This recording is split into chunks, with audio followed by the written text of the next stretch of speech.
Yo, everybody. Welcome to Off Panel, a weekly interview podcast about all things comics. I'm your host, David Harper, and joining me today is the creator of comics like Scott Pilgrim and Seconds, as well as the writer of the Image comic series Snotguy. It's Bryan Lee O'Malley. Thanks for coming on, Bryan. Hey, thanks for having me. So this conversation is primarily going to be about Snotguy as a whole, but I want to start with a thing that kind of seems like the most important part of the equation for you. Working with your artistic collaborator, Leslie Hung, it seems like above all, from the interviews I've read with you and everything, it seems like you really just kind of wanted to work with her. So I want to go back to the beginning. Where did you guys first meet, and what was it about her art that stood out so much to you? I knew her online. At some point, I started following her on Twitter. And she was really funny, and also, like, her drawings were obviously amazing. And I mean, I never set out to write comics for anyone. It was never part of my plan. But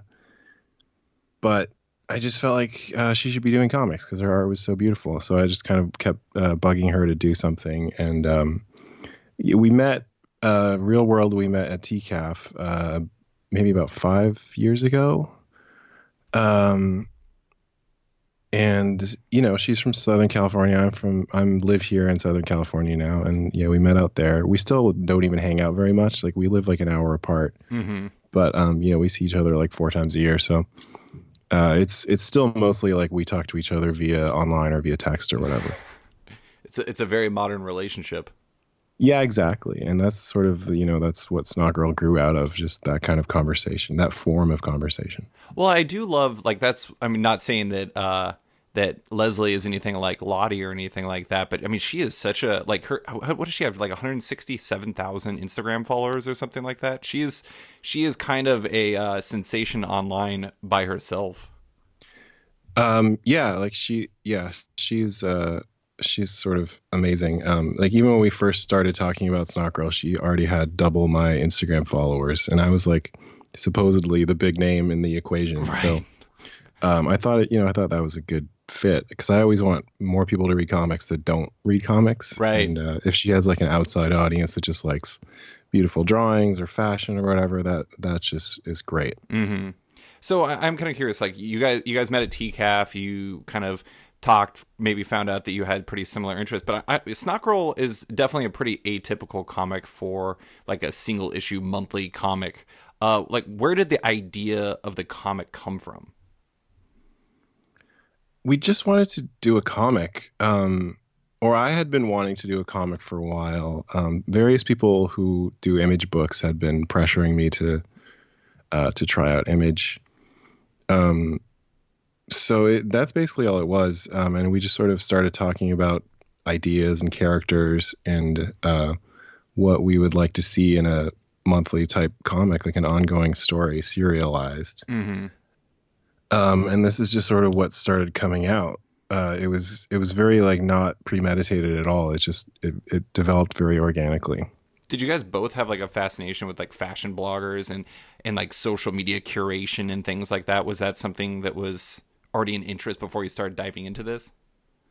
Yeah, I think we were both kind of obsessed with the idea of fashion bloggers, and especially the sort of like LA scene that we were more directly adjacent to. Just seeing that blow up, like, this was 2014, we started talking about the ideas, and that world was all around us, and now it's kind of really taken over the world, like, even more so in the past 4 years. Yeah, I work, my day job is actually in advertising. I work in online and social media, and it's like it's such a fascinating world, because like people are so, it, like, to a degree it's almost like a game. It's like the people who are really good at it is like they're playing a game, and they've kind of gamified like accumulating currency of like likes and comments and shares and everything like that. And it is a really fascinating world. I was kind of curious, like, do you feel like your move to Los Angeles kind of made this more of an interest, or was this something like, was fashion blogging more of an interest to you back when you're in Toronto? I don't think I would have written it if I never lived in LA, or come up with the idea, Yeah, I think I tend to write very, like, dependent on place and time and context. So, Snotgirl is just sort of what what I have to write about right now. It's Mm-hmm. just this culture and just sort of trying to wrap my head around what what things have become. Mm-hmm. I've been writing for whatever 15 years, and I've seen the world change. So that's kind of where I'm at. Just like, what's happening? What's this change? How do I process all this? Yeah, yeah. Do you feel like you have some degree of separation from like the people who are extremely good at that? Because I'm 34. I'm like right on like the upper. I think like basically the last millennial. I'm kind of curious. Like, do you feel like you have some sort of separation and you kind of look at it as a curiosity, or do you kind of feel like you're part of that? When you say you're the last millennial, like the youngest millennial, No, the oldest. you're I've the oldest millennial. Okay, right. Yeah, I think around my year, like my like 30 age 34 people might be like the upper limits of the millennial range. Yeah, I would say they're getting to be like 34, 35 now. Yeah, that makes sense. Sorry, now I got distracted. I distracted myself by asking a sub question, but No, finish no. the thought again. Sorry. Yeah, no, no. Basically, my question was, is like, do you feel like you're part of that, or do you feel like you're kind of separated from that, so it's more of like a curiosity to you? I think I started out very sincerely wanting to share everything, Mm-hmm. because that's kind of the culture I came from. I've been online for over 20 years. Mm-hmm. I'm 39 now. Uh, so when I was like 19 and online, there weren't that many people online. It was like pretty hard to share yourself that much. You couldn't even really share pictures or videos very well. So it was just this kind of like mad rush to just like share and like find people to like share my life with Mm-hmm. online. And then that just kind of became my mode, and it stayed that way for 15 years. And then all of a sudden everything kind of just it's slowly been all the fun has been draining out of it for this past decade. Mm-hmm. I have to admit, Snotgirl, like, not that it's a one for one comparison, but reading it to a certain degree kind of has like. Did you watch the Black Mirror episode Nosedive?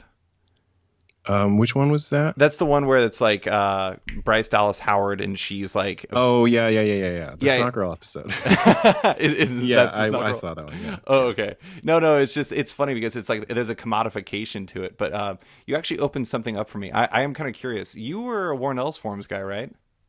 Yeah. Okay. Yeah, no, I that whole era is like a deeply fascinating part in comic book history to me, just because there's just so many comic book creators that kind of came out of those forums, and it seemed like in a lot of ways, it's easy to look back now as being like a utopian time for the internet, but it did seem like a pretty encouraging place for people who are aspiring to make comics themselves. It was. Yeah. I think like I said about place and context, like that completely informed my career too. Like if there was no burgeoning internet for me to turn to when I was in my late teens, I would have never figured out how to make a comic. I would just be like asking people what pen to use forever. Mm-hmm. So you kind of have to take another step, and like it was really helpful to kind of incubate in this, weird forum full of, people who later became pretty successful. Like I don't even remember all the names that were there. Yeah, like Matt Fraction, Chip Yeah, Starsky. Matt Fraction and Chip were kind of like friends that I've known for a long time now that came from that scene. Yeah, I think I found out that you were part of the forum because I was talking about the forum with Charlie Chu and James Lucas Jones, and they were both. Mm. I think they were both part of the forum. I know Charlie was, um, but yeah, Yeah, they're. that's how I met both of them. Yeah. Oh yeah, and I mean it's kind of astonishing. Like Kieran Gillen and Jamie McKelvey, like it's just a huge amount of people. But yeah, it is kind of an interesting thing. It does like the growth of this and the evolution of the online experience and how people do it is a very fertile area to tackle. But one thing I wanted to ask you about is like I read in an interview in the past with you. I think this was back around when Seconds was coming out, and you said as a creator of content for young people that you get horrified by the stuff we're feeding them every day. And I was kind of curious, like, does that is that part of your interest in creating this comic? Like you want to do something that's for young people that's like from a different perspective, or is that not really related whatsoever? I don't know. I don't remember what I was specifically horrified by at the time. There's so much stuff, but I mean, and also culture kind of flips, and some things that might have horrified me a few years ago, are now just totally normal because of like the other everyday horrors that we experience. Right. So I don't know. I think Snot Girl is kind of like intentionally on sort of a trash level, like trash strata. Mm-hmm. Um, it's not trying to be super literary high art. Like it's not about rocket scientists saving the world. Like it's not like about admirable people. Right. Um, but it's just this other aspect of humanity that I never really explored all that much in my writing. Right. Yeah. No, it is.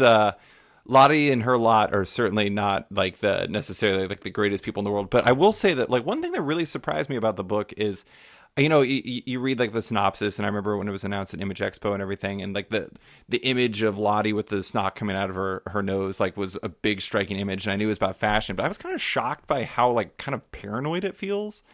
I was kind of curious, like, where does that come from? Was that always an element, or is that just kind of something that developed as you built it along? No, because it's sort of about being famous, Mm-hmm. to some degree. And that's another thing that I've been sort of processing is like, I had this movie come out now 8 years ago, and like I live in LA, and like when I go places, like people know that I exist. It's not like I'm Brad Pitt, but like, in a conversation, if Scott Pilgrim comes up, like someone will either be like, "Oh, I've heard of it," or they'll just be like, "What? Holy shit!" So it's like it's a weird position to hold. So, that's definitely something I've been exploring a little bit with Snot Girl. Just these kind of girls who they're fighting for a piece of this like recognition and like this like kind of place in the world that they seem to value. Mm-hmm.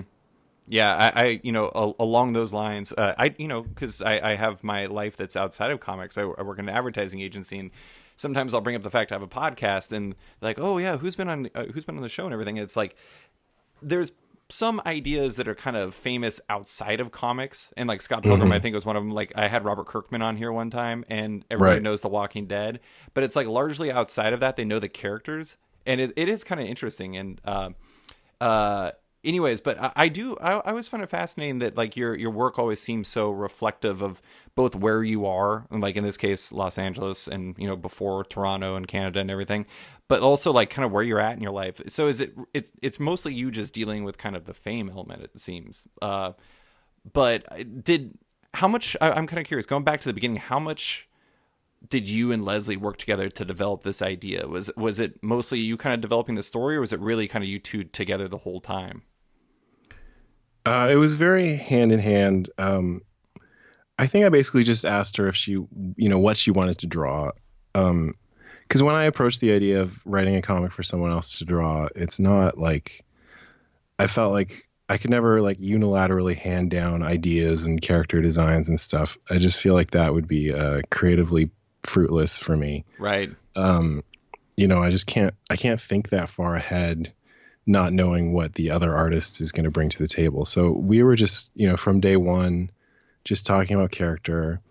We came to the idea of like a fashion blogger very quickly. I think Leslie had maybe done some sketches along that line, or maybe she just had a concept in her head.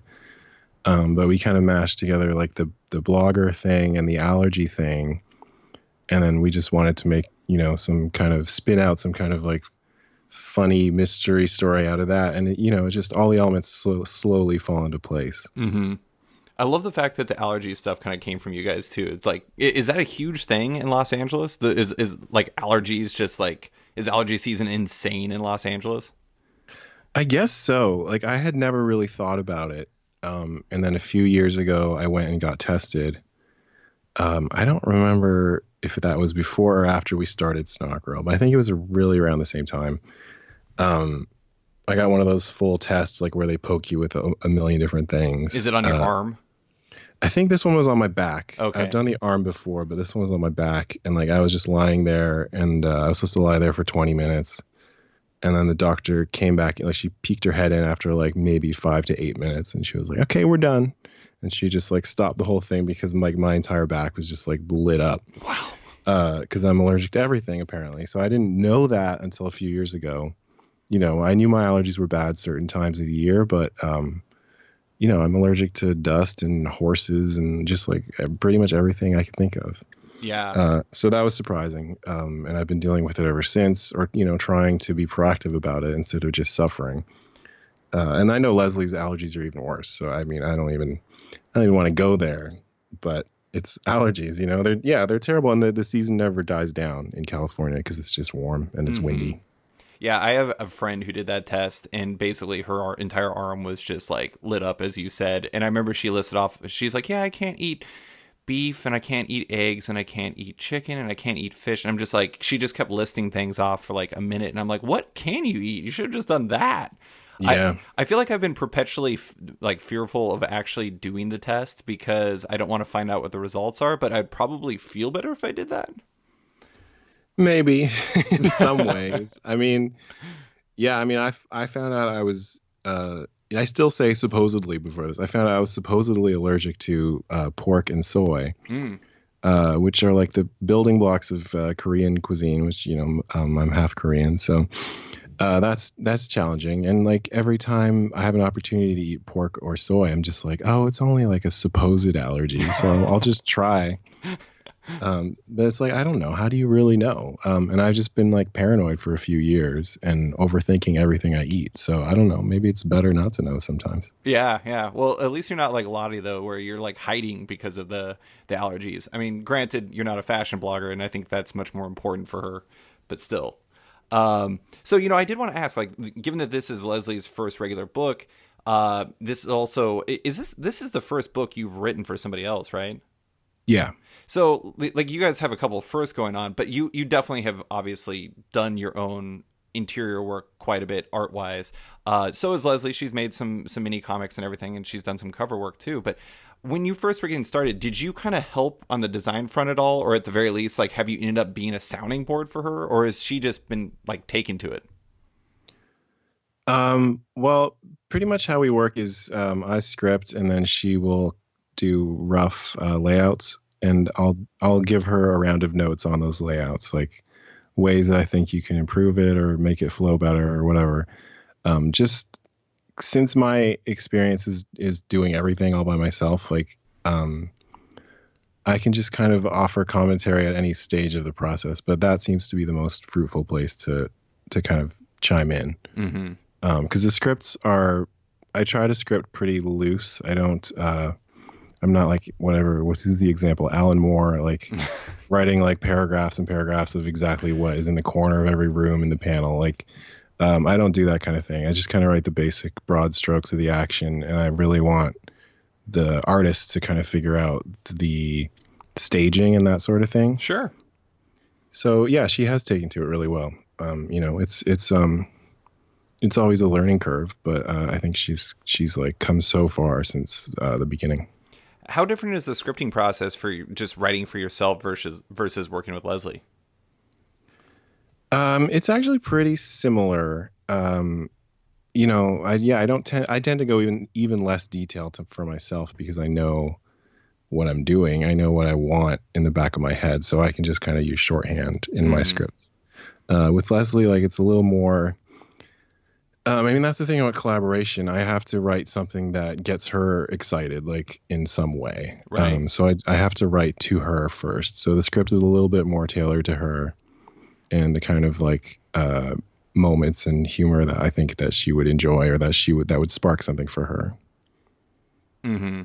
Yeah, it definitely that's one thing I'm always curious about with like the writer artist combinations, especially when you're artist yourself, because like I imagine when you're writing scripts like for yourself or for Leslie, it's like hard not to think visually when you're doing it. So you probably have an idea of what you're thinking about going into it, and like having Leslie reinterpret it, it's like you have to kind of almost like, do you have to kind of almost ignore your own artistic voice and just try to think about what would work best for her? Yeah, I do. I have to sort of let go a little bit, which is sort of part of the reason I wanted to do it was to learn to let go a little bit of stuff like that and learn to trust a collaborator. Since I've just never really done this kind of thing before. So yeah, we've just been learning to work together and to make that process more efficient and fun all around. Because it's kind of a slog for both of us. It's just takes the time it takes. Mm-hmm. And it's not like we're working side by side, like laughing and whatever. It's just like we kind of have to encourage each other remotely. Yeah, I always think it's funny when people like I've talked to you about this beforehand, but I live in Alaska, and it's like a person living far away from me in my city is like at most like a 15-minute drive. Like there's like this prevailing theory that in nowhere in Anchorage can you be more than 15 minutes away from another person.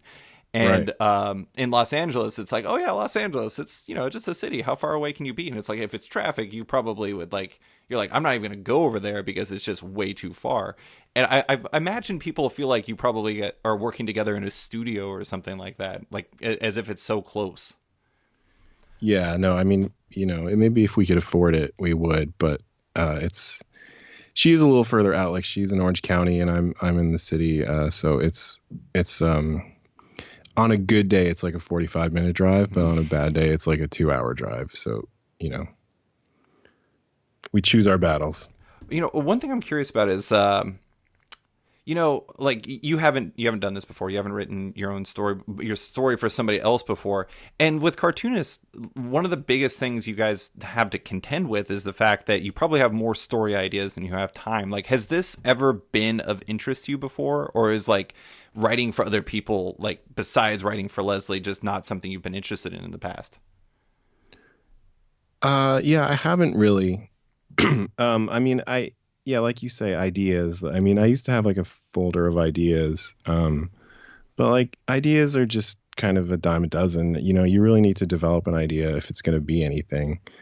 I don't have anything as brilliant as like whatever Seven Evil Ex-Boyfriends in my back pocket. So it's like I you know, try to get to something that is cool with other methods from other directions. Like, in this case, just sort of working with characters and working with Leslie and trying to make something that entertains us both and Mm. hopefully speaks to other people other than us too.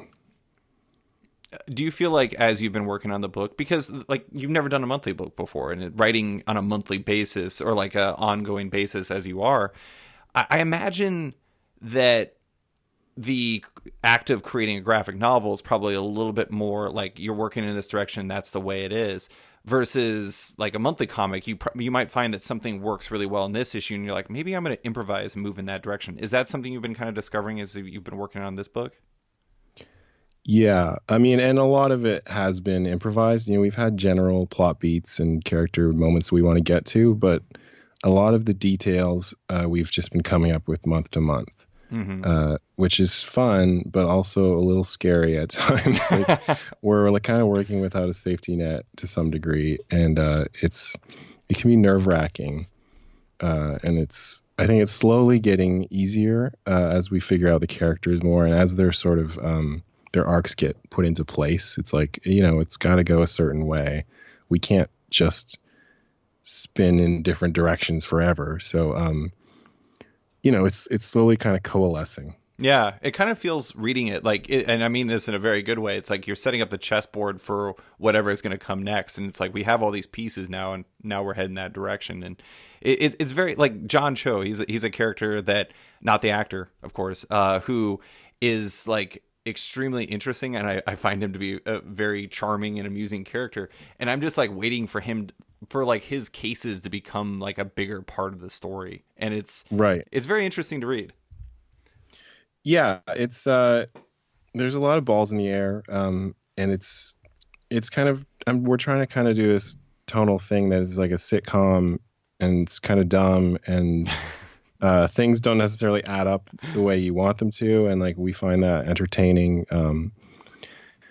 But yeah, it's kind of a weird push and pull between this dumb sitcom and like this serious mystery. Right, right. Have you found that part of the reason why your scripts are changing as you move along is because you're starting to figure out how to work with like Leslie and the rest of the team a little like better as you work on the scripts? Yeah, for sure. And I work on a lot on the lettering side too. Basically, I'm the editor of the book as well as the writer, so I'm there at the beginning and I'm there at the end to kind of like put the final touches on. And I rewrite a lot of the jokes at the end. So yeah, the process has been sort of teaching us how to do it as we go along. Uh huh. Yeah, no, I was kind of curious about that because in the past, like you've worked with Nathan Fairbairn on seconds and the Scott Pilgrim color, color versions, but on this one you're working with Mickey Quinn, and then you work currently it's Rachel Cohen, right? Yeah. Yeah, and I imagine is lettering a more important part of the process for you, like than coming out and coloring because it's not something you really work on typically. Um, yeah, I mean, well, lettering is always a part of the comic. You know, I do sound effects and things in my work. I draw my balloons. Mm-hmm. So for this, it was sort of finding the language for a full color glossy comic like this, Mm-hmm. and and making sort of a structure for the lettering that made sense and was aesthetically appealing. And I just kind of set up a bunch of templates and gave them to our letterer Mare. Mm-hmm. As far as color, like I've never given a note on color for Snotguy. It's all completely through Leslie. Yeah. Well, the colors are fantastic. I mean, Oh yeah, both the colors you've had so far are tremendous. yeah. Every time the colors come in, it's just like I'm blown away. And Leslie has this like really, she has like a real gift for giving notes. I think because when there's a first draft of colors, like I'm like, oh my god, it's amazing, and then it comes in again, and it's like she's pushed it to some totally new level. Yeah, that's awesome. I was kind of curious. You've primarily worked in graphic novel format. Did you ever consider, like, you and Leslie consider making Snot like a series of graphic novels, or was it just always monthly? I don't know. We really wanted to do something episodic. Mm-hmm. Which is it is something I've struggled with writing. Like I said, like just sort of making it up to some degree as we go along. Uh, Having that freedom to improvise is challenging, but and also having it make sense in the end, like that's been an ongoing struggle. And as I go on, I feel like I can plan ahead a little bit better. I know where things are headed. And I know sort of we have an established kind of basis of characters and jokes and ongoing bits. Mm-hmm. So yeah, it's becoming I think it'll become more structurally cohesive from book to book as it goes on. Mm-hmm.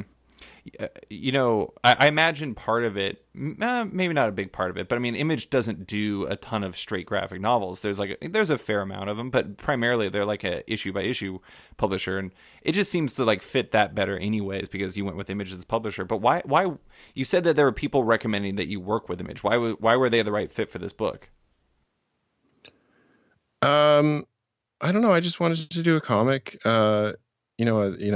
Whatever a comic book, ongoing. I don't know what the terminology is. I always, I had a creator sass me once because I called them floppies, and it's just kind of hard. It's like you can just call it a comic, but sometimes Well, people, that's a Warren Ellisism. what? Uh, Floppies. He Oh, started saying floppies because he wanted it to sound like I don't know, like discs or I don't remember what it was. Yeah, he had a lot of great ideas and stuff, terminology stuff. I always feel like I kind of use like seven different terms interchangeably for them.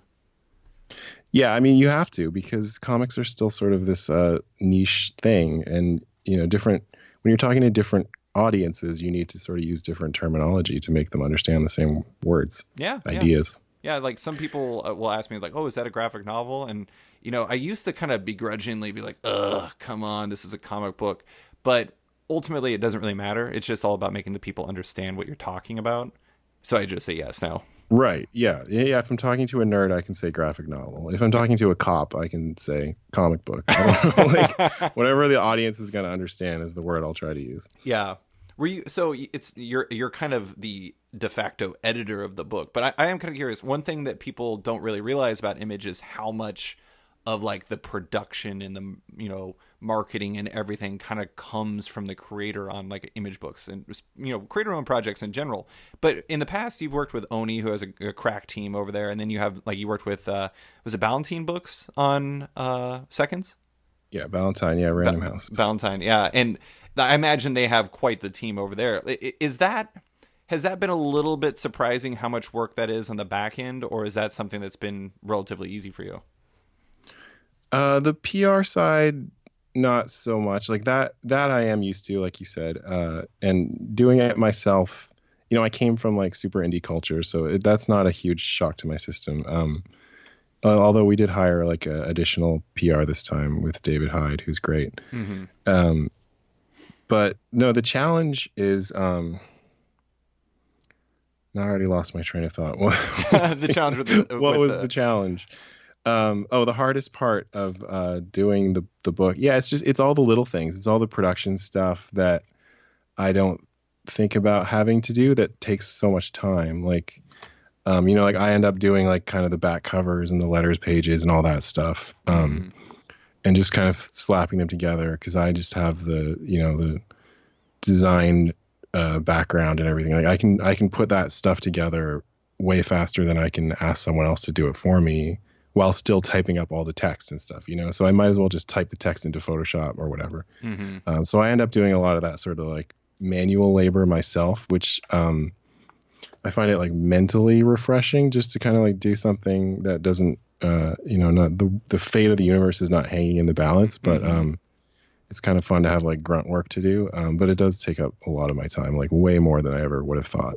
Yeah, that's kind of the general thing I always come across is people who end up doing a creator-owned book in such a capacity, or just they never really realize before they're getting into it how much work there is that they don't normally have to deal with on other comics. But at the same time, it's like it does sound like that's a nice change of pace in some capacities. So do you do like all the design work on like the trades and everything? Yeah, I've done all the graphic design for the entire series, which I don't even like take a credit for. I mean, I don't even know who would credit me for that, but but no, the thing is that it's a monthly instead of graphic novel. So I'm used to doing that for a book, but I'm not used to doing it like 5 times for for a book, 6 times. A trade in 5 issues is like a lot more work than just one book. For sure. Yeah, I mean that adds up. Instead of just doing seconds one time, you do like six Yeah, times the Seconds has volume. one set of end papers or whatever that I don't have to do it over and over. Right. That brings up the last question I want to ask specifically about Snotgroll, and that was about like the scheduling. Because initially it was like a monthly book, but the schedule came closer to like a bi-monthly one with like a break in between arcs. Is that just basically because it seems like that's the schedule that works best for churning out the best comic you guys can possibly do? Yeah, that's kind of just where we ended up. We really had the best intentions of trying to do a monthly, but we're just too slow. Like it takes me a long time to puzzle out what's happening in each issue. Just for some reason, I'm so slow to write these things. And it's not getting better necessarily. Like the characters, there's so many characters now. There's so many like little things that I have to think about. So the scripting takes a long time, and then it's Leslie's first series. She's still kind of getting into the groove of it. Mm-hmm. Uh, every aspect of the process takes time and takes effort and takes thought. So it's like I said, there's a learning curve. So it's just 2 months is currently where we're at, and we can barely survive. We're struggling to make that.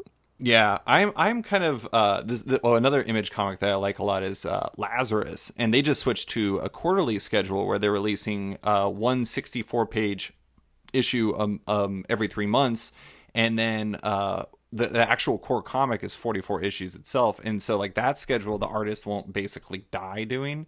And personally, I feel like we're kind of in a time where the creators should find the best fit that works for them. I know a lot of retailers would probably be very mad at me for saying that. I'm sorry, retailers. But at the same time, it's like I'd rather read the best version of the comic I possibly can. So I don't know. That's me, though.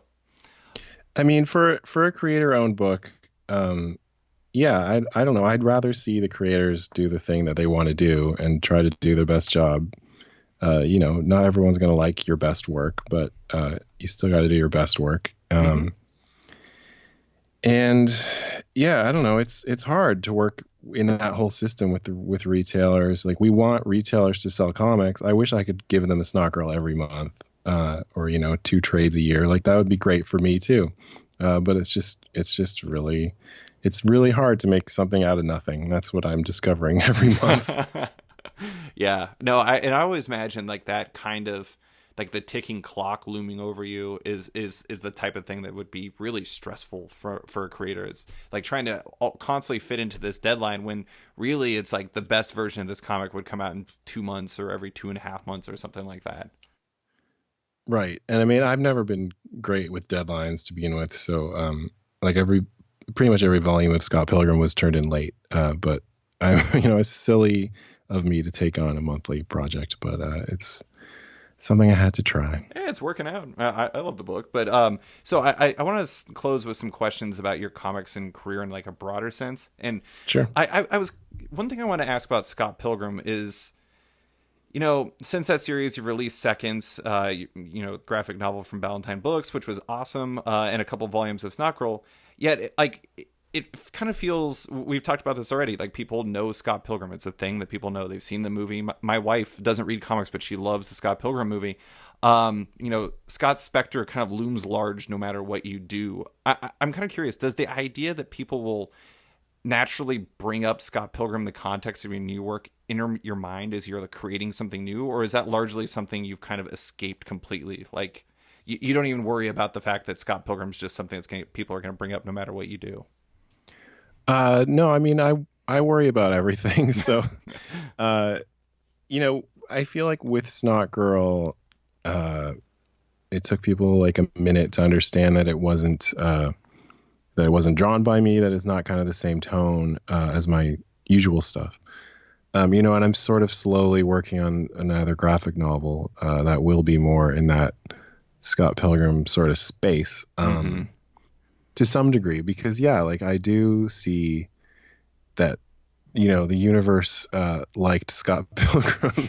So, it's like I don't want to necessarily just turn my back on that and be like, oh, whatever, I'm going to do something horrible and ugly instead. I don't know. It's, yeah, I don't know. It's in my mind. And I want to make those kids happy. And, they get younger and younger. Like the young teens who read my books now, like I'm like 20 plus years older than these guys. So it's harder for me to feel like I relate to them because I feel like an old ass man when I look at them now. But on the inside, I still feel like I'm 19. So I don't know. It's fine. Yeah, no, it is just kind of interesting because it was like, I don't know, in some ways like a different Brian Lee O'Malley made that comic, and it's like Yeah. you keep. I was talking to my wife about this the other day. Do the band Portugal the Man? Hmm. They're from Wasilla, Alaska, originally, and Oh, I and didn't know that. yeah, and so I remember seeing their original iteration when they were this band called Anatomy of the Ghost in this like weird gazebo concert in this park up here in Anchorage, and like I ended up seeing Portugal a lot when they were first touring because I was like, oh, it's an Alaska band, I got to support them, and hearing what they are like they won a Grammy for that song "Feel It Still," and it just seems so different than the band that I first started listening to and everything.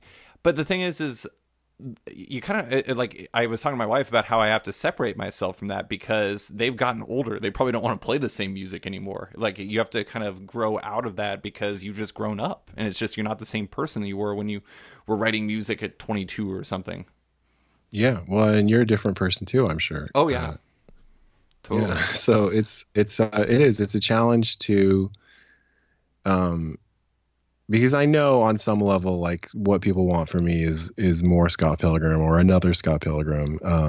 That's what if you polled everyone who's ever heard of me, like that's probably like the majority answer, is I do Scott Pilgrim, and they would want more if they want anything from me. Uh, so yeah, I always have to kind of take it into account, and that Scott Pilgrim was something that I set out to write because I just wanted to put like everything of myself in it. Um, and I moved past a lot of those things that are specifically in Scott Pilgrim, but it's still me. So Mm-hmm. I don't think I can ever fully escape it, even if I wanted to. Was Seconds kind of, I mean, not maybe explicitly, but kind of like exercising the ghosts of Scott Pilgrim to a degree? I know that sounds really dramatic, but it's kind of like, you moving past it and like you're creating your second restaurant. Yeah, exactly. I mean, Seconds was pretty on the nose, but it's something that I had been working on sort of while Scott Pilgrim was still happening. It was like an idea that had been brewing for a few years. So it's yeah, it's like about this girl who wants to start a second restaurant because her first restaurant is like too successful, Mm-hmm. and so it's pretty obvious like when you look at that aspect of it. but yeah, and then it was also like a response to Scott Pilgrim and me wanting to kind of prove that I could do something different. And I don't know. It's different, but it's not that different. So I think It, it's it feels a little different. I mean, one thing I did want to ask, this is actually a question I got from my Patreon, is, you worked with Jason Fisher on that, your drawing assistant, and that's the only project you worked with him on, right? uh yes, I think so. No, he's worked on Snotgirl a little bit, but that's the main one that we've worked on together.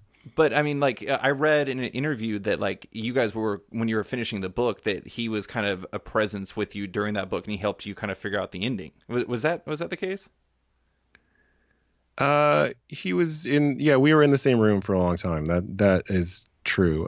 I don't know if he helped me figure out the ending. I'm sure he helped me figure out lots of little things. But the book was already written Okay. and and thumbnailed. Like the entire book was basically penciled. Mm, And he kind of came on to help me ink it and embellish the backgrounds. okay.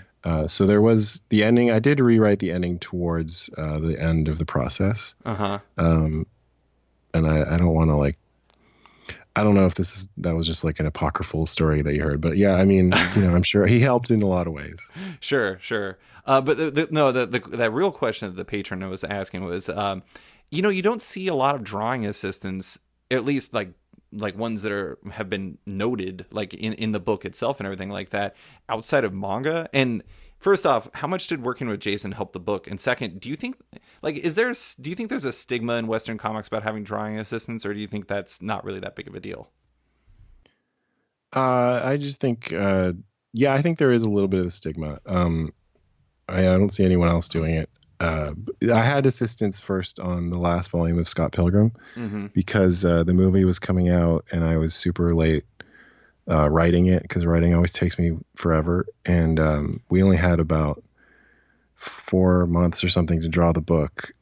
So I had hired a background guy, John Kantz, who is great. And then towards the end, I also hired another guy to help me draw the crowd scenes because there was a lot of crowds in that volume. Artist's favorite Uh, things. yeah, exactly. The whole Gideon scene. So I found this guy who was really good at drawing Scott Pilgrim stuff. And I was just like, hey, draw a million guys in the background. And then, yeah, with seconds, a friend suggested Jason, who I knew. And yeah, it made a lot of sense. Like I wanted a more fleshed out world in seconds. And I was creating sort of a place. That was sort of the idea. So I wanted that environment of the restaurant to feel really lived in and really developed. Mm-hmm. And Jason just has that warm kind of fantasy world style that just really worked perfectly. Yeah. I love the world of seconds. Like one of my favorite like 2-page spreads in it was like the where the actual cooking is taking place in seconds. That whole Right. like Yeah. cutout, that part is just fantastic. But I think that actually ties in perfectly to my one of my next question is I love. I always feel like there should be more food in comics, and I feel like that's like kind of low key. One reason why really love your work is food always makes it into your comics. Like Seconds was all about a chef. Scott Pilgrim was filled with little moments, and brunch is a big part of Snotgirl's, Lottie's Haters Club. Yeah. Yeah. Is that you trying to make these characters feel more real through like something that everybody does? Is it because you love food yourself, or is it some sort of combination of both of those things? It's a combination. But yeah, I think you're right. Like it does make the world feel more lived in. It makes the characters feel more real just to see them doing something normal. Like similarly, I always have scenes where characters need to pee, which has been pointed out to me before. Yeah. Like bodily functions and just sort of basic day to day life is something that interests me, and I like drawing food. Um, yeah, it's different in Snot Girl just because I don't know I don't tell her what to draw for the food. I don't even tell her usually. I don't even tell her like where they go to brunch. I'm just like because I feel like that's sort of the artist's responsibility to kind of figure out the setting. It's in certain cases. In that sort of case, I'm just like, I don't know, find something cool, um, something they would do. Yeah. I was just gonna say, like, one thing that you are responsible for, though, is the idea that Lottie and Meg or Norm Girl, decided that they actually like waiting in lines at brunch, which I think is insane. Do you actually like waiting in lines at brunch? Oh no, I hate waiting in lines. I don't like waiting in lines ever. But I don't know. It just when I was writing that, it felt plausible. And I see people waiting in lines for stuff all the time. LA is so line centric Hmm. that I feel like it's more like a Stockholm syndrome kind of thing. Like, yeah, we love waiting in line. Like it's part of the process, but I hate waiting in line. So that's not really from the heart. I was down in Portland for Image Expo and for Comics Pro, and when I was down there, I went out to this like really fantastic Vietnamese place, and as I was leaving, there was a massive line to get in there, and I was telling the person, I'm like, man, I would never wait in a line for one of these restaurants down in Portland. And then the next morning, I went to brunch at this excellent place called Tasty and Alder there, and there was like a million people in line, and sure enough, I waited in line, and it was worth it. But at the same time, that's one thing I will say about Lottie and like her liking waiting in lines. It's very on point for her character because she's the type of person who likes to be seen, and if you're waiting in line, you're probably going to get seen. Exactly. Yeah. And I see that a lot in LA. Like waiting at the right place is kind of just how people, that's how people live their lives here. Hmm. Just go out, look good, stand in line with the right people. Yeah. Okay, so I had Nathan Fairbairn on my podcast a while ago, and we talked about seconds and that whole experience and everything. And one thing that I thought was really interesting was we kind of talked about how like the 24-hour news cycle, impacts the way that stories are digested today. And it's like you can work on a comic for like years, like seconds, and it can almost like disappear from the conversation pretty quickly. Yeah. And then and then to a certain degree, it's like this isn't something Nathan and I talked about, but it's like you look at comics when they come out on Wednesday, just the monthly comics and everything, and it's almost like they become memes almost immediately. It's like little sections are taken out, and you just see these panels out of context and everything. And Yeah. it feels like our relationship with stories, especially in comics, have changed dramatically. And I'm kind of curious, like, does that impact you, or do you just have to completely like keep that part out of your brain because you just have to make the best comic you can? I think it's just the world we live in. At the moment, it's sort of like the best meme makers are the ones who rise to the top, like Beyonce or Drake or whatever. It's like everything that they do becomes like a moment that people can share. Hmm. Uh, and it's like I don't feel like my strength is in generating that kind of thing. But every month people surprise me and like clip some panel from Snot Girl and recontextualize it or whatever. Hmm. That's really interesting. It's just how people process things, especially these like young teens right now. It's a totally different way of looking at the world, Hmm. and that's something that I am sort of trying to continually, figure out and just be there for, because it's interesting, it's new. Yeah, I had an interesting contextualization for me the other day. I have a coworker who's a lot younger than me, and she was talking about like she's like, "Do you watch The Office?" I'm like the U.S. Office, and she was like, "Yeah," and I'm like, "It's been off the air for like a decade," and she like talked about it as if it was like a present show because she watches on Netflix or Hulu or something, and it's funny because it's like I kind of feel like a lot of the ways that we engage with entertainment these days have removed like the time element from it. Like Friends is almost a new show to people who see it on Netflix or something. Yeah, I just find that whole thing to be very fascinating. yeah, like we're sort of like time shifting our entire existences now, Yeah. and like it's super weird to me, the whole like Netflix show. Like a Netflix show will all drop on one Friday, Hmm. and everyone's kind of expected to watch the entire thing by Monday. Otherwise, you're like behind the eight ball. And that's kind of incredible in a way, but it's so challenging to try to keep up with that as like as a pair of creators over here trying to make something that people will enjoy and relate to. Like it's like you said, it comes out and it's gone after 24 hours or less, Right. because there's just so much other stuff. And Netflix can put out like 10 hours of TV in one day, and we can put out like a book that takes you 5 seconds to read. So yeah, it's a little challenging. You can't really compete on that level because there's just so much money and talent being thrown at everything.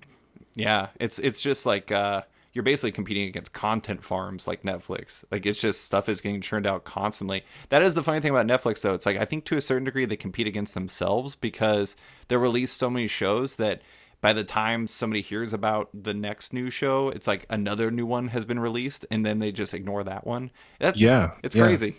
Everything is everything as all at once, and Mhm. there's no differentiation in like a sort of a fan's mind, I feel. Yeah. Watch the new Avengers movie or read the new comic book. Like there's such a disparity in the power behind those two things, but for the reader or the enjoyer, it's just like kind of all the same universe. Right. Yeah.